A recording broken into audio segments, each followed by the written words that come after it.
यदि आप हमारे चैनल पर नए हो तो सब्सक्राइब करना ना भूलें और बेल आइकन पर क्लिक करें ताकि हमारी सारी न्यूज स्टोरीज आप सबसे पहले देख सकें। कौन है? कौन है इन सब के पीछे? ये पेड़ अचानक से कहां से आ गया?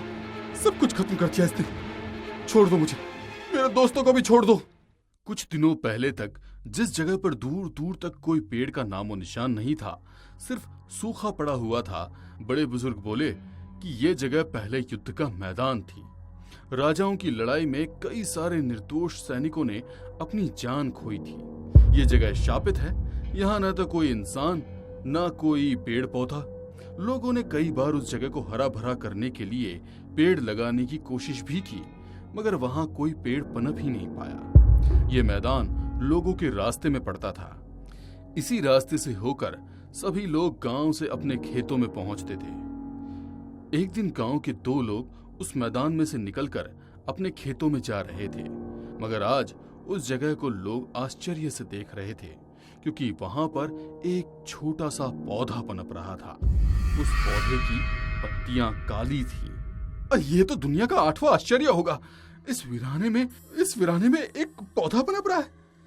अरे भाई साहब, आपको तो वो पौधा दिख रहा है, मगर ये तो देखिए कि इस पौधे में पत्तियां काली हैं। सही कहा, ऐसी काली पत्ती वाला पौधा पहली बार देखा है।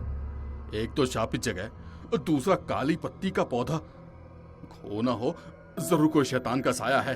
इसे पनपने से पहले ही उखाड़ देते हैं। बंजर जमीन पर कोई पेड़ उग रहा है और तुम उसे निकालने की बात कर रहे हो सकता है कोई नई तरह का पौधा हो। किसी से बात करने पर पता चलेगा ना। अब वैसे भी यदि उखाड़ना है तो अभी तो छोटा सा पौधा है, कोई भी एक झटके में उखाड़ देगा। 1-2 दिन रुको, उसके बाद सोचेंगे कि क्या करना है। दोनों उस पौधे के बारे में बात कर रहे थे, मगर उन्होंने इस बात पर ध्यान नहीं दिया कि जितनी बार उन्होंने उस पौधे का नाम लिया, उस पौधे में एक एक पत्ती बढ़ती जा रही थी। दोनों गांव वाले बात करते हुए उस मैदान से गांव में पहुंच गए थे। उन दोनों की बातों से सब गांव वालों की जुबान पर उस काली पत्ती वाले पौधे का ही नाम था। इधर गांव वाले जितनी बार उस पौधे के बारे में बात कर रहे थे, हर बार बात करने के बाद उस पौधे पर धीरे धीरे पत्तियां पड़ रही थी। आसपास के सभी गांव और शहर में एक दिन में पनपने वाले पौधे के बारे में चर्चा हो रही थी। जितनी ज्यादा चर्चा होती उतना ही वो पौधा बढ़ता जाता। धीरे धीरे बढ़ते हुए उस पौधे ने पूरे मैदान को घेर लिया था। दिल्ली में रहने वाले तीनों दोस्तों ने जब न्यूज़पेपर में इस पेड़ के बारे में पढ़ा तो उसे देखने के लिए गांव जाने के बारे में सोचने लगे। यार, इस बार का वीकेंड का प्लान सेट हो गया है। हम लोग इस पेड़ को देखने वहाँ जरूर जाएंगे। एक ही रात में इतना बड़ा हो गया कि पूरे मैदान को ढक लिया। सॉरी गाइस, इस बार मैं तुम्हारे प्लान में शामिल नहीं हूँ। प्लीज साथ में चलो भी। We will have fun together. यहाँ से केवल 2 घंटे का रास्ता है, सुबह जाकर शाम को आ जाएंगे। ऋषि और अनिल के कहने पर रिया भी उन लोगों के साथ गाँव जाने के लिए निकल गई। तीनों हंसी मजाक कर रहे थे। ड्राइविंग सीट पर ऋषि था और रिया उसके करीब बैठी थी। अनिल पीछे की सीट पर बैठा हुआ आसपास के नजारों को अपने हैंडीकैम से शूट कर रहा था। यार अनिल, आजकल तो एडवांस कैमरा मोबाइल में भी आते हैं, उसके बावजूद तू क्यों ये हैंडीकैम लेकर घूमता है? यार, जो बात इस हैंडीकैम में है ना, वो मोबाइल कैमरे में नहीं है। दूर तक शूट हो जाता है। हैंडीकैम की तारीफ करते हुए अनिल ने हैंडीकैम शूट करने के लिए रिया को पोज देने के लिए कहा। रिया अलग अलग पोज में फोटो क्लिक करवा रही थी। ऋषि उन दोनों की हरकत को देखकर मुस्कुरा रहा था। उसका ध्यान ड्राइविंग से हटकर उन दोनों पर आ गया। तभी अचानक सामने उनकी एक कार से टक्कर हो गई। अरे ये क्या मुसीबत है? गाड़ी के अचानक सामने कौन आ गया? क्या हुआ? गुस्सा क्यों हो रहे हो? और गाड़ी क्यों रोक दी? अरे यार, गाड़ी के सामने कोई आ गया था और टकरा गया। उसे जाकर देखना पड़ेगा। क्या कह रहे हो? कौन टकरा गया? हमें तो कुछ भी महसूस नहीं हुआ। अरे, गाड़ी के टकराने पर वो आदमी जोर से चीखा भी था और तुम कह रहे हो कि कुछ महसूस नहीं हुआ। चलो उतर कर देखते हैं। ये देख ऋषि का चेहरा डर के कारण सफेद हो जाता है, क्योंकि उसने साफ साफ देखा था कि कोई बुजुर्ग उसकी कार से टकराया था, मगर यहाँ पर तो कोई भी नहीं है। मैंने कहा था ना कि तुझे भ्रम हुआ। देख, यहाँ पर कोई भी नहीं है। यदि कोई टकराता तो यहीं सड़क पर पड़ा होता ना। कहाँ है वो? ऋषि को अभी भी विश्वास नहीं हो रहा था। अब वो घूमकर सबको ढूंढने की कोशिश कर रहा था। तभी उसने देखा कि गाड़ी के फ्रंट पर खून के धब्बे लगे थे। देखो, तुम्हें मुझ पर विश्वास नहीं हो रहा था ना? गाड़ी से जरूर कोई टकराया था। देखो, यहाँ पर खून भी लगा है। खून कहाँ है? खून?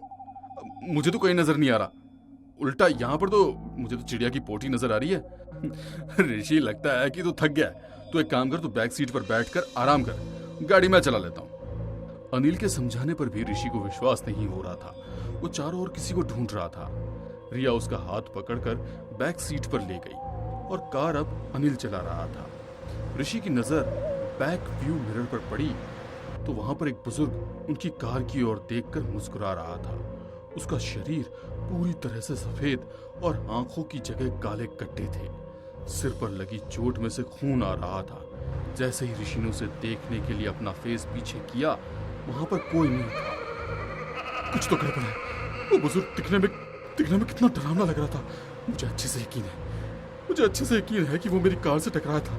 मगर जब हम उसे देखने के लिए नीचे उतरे तो वो कहीं गायब हो गया। कुछ समझ नहीं आ रहा है। क्या हुआ ऋषि? क्या सोच रहा है भाई? अभी भी उस एक्सीडेंट के बारे में सोच रहा है क्या, जो हुआ ही नहीं? मैं सच कह रहा हूँ, मेरी बात का विश्वास कर। वो बुजुर्ग हमारी कार से टकराया था। तभी तो मैंने उसे बैक व्यू मिरर से देखा था। हम लोग इस ट्रिप को यहीं पर ड्रॉप करते और वापस शहर चले जाते। कैसी बातें कर रहा है ऋषि? वापस चले जाते? अरे जीपीएस पर बता रहा है कि आगे से राइट टर्न लेकर 10 मिनट का रास्ता है, और अब इतनी दूर आकर उस पेड़ को देखे बिना वापस कैसे चले जाएंगे बता?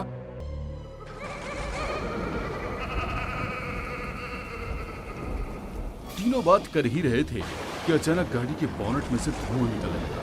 धुएं को देखकर अनिल बोला, लगता है गाड़ी गर्म हो गई है। तो अब आगे कैसे जाएंगे? ये आगे नहीं जा पाएगी। कार से उतरकर आसपास देखता है, तभी उसे अपनी आंखों के आगे वो पेड़ नजर आता है। अरे देखो, वो रहा पेड़, सामने ही तो है। सभी उस पेड़ की ओर। पेड़ बहुत ही विशाल था। उसका तना और पत्ते पूरे काले थे।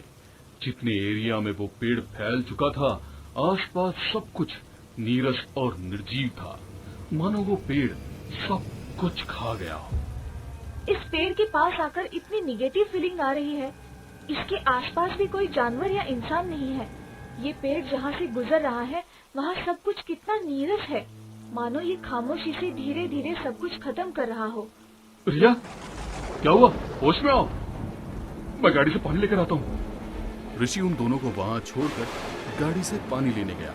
जब लौट कर आया तो दोनों वहां नहीं थे। अनिल, रिया, कहाँ हो तुम दोनों? मुझे वैसे ही यहाँ कुछ ठीक नहीं लग रहा है, जल्दी से निकलते हैं। तभी अचानक अनिल ने उसकी पीठ पर हाथ रखा। थैंक गॉड अनिल, तुम मिल गए। रिया कहाँ है?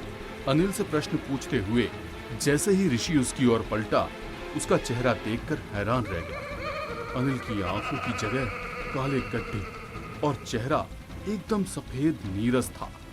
वो डरकर पीछे हटने लगा। कभी पेड़ की शाखा से रिया उल्टा लटककर उसका नाम पुकार रही थी। देखो, तुम दोनों मजाक मत करो, मैं वैसे ही बहुत डरा हुआ हूँ यार। हम तुझे डरा नहीं रहे हैं, हम तो तुझे अपने पास बुला रहे हैं। आजा, हमारे करीब आजा। ऋषि वहां से डरकर भागने लगा, मगर वो पेड़ की शाखाएं उसे पकड़ने के लिए उसके करीब आने लगी। वो मन ही मन सोचने लगा कि ये पेड़ अचानक कहां से जन्मा और कुछ ही दिनों में इतना बड़ा हो गया। इसका राज जानना ही होगा। वो सोच ही रहा था कि एक पेड़ की शाखा ने उसे पकड़कर उल्टा लटका दिया।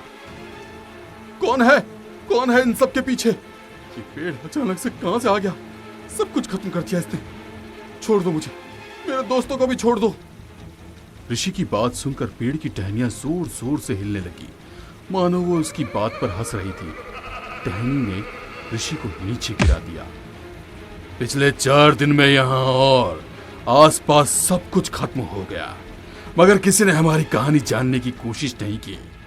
तुम पहले इंसान हो जो ये जानना चाहता है कि ये पेड़ और इसकी तबाही के पीछे किसका हाथ है।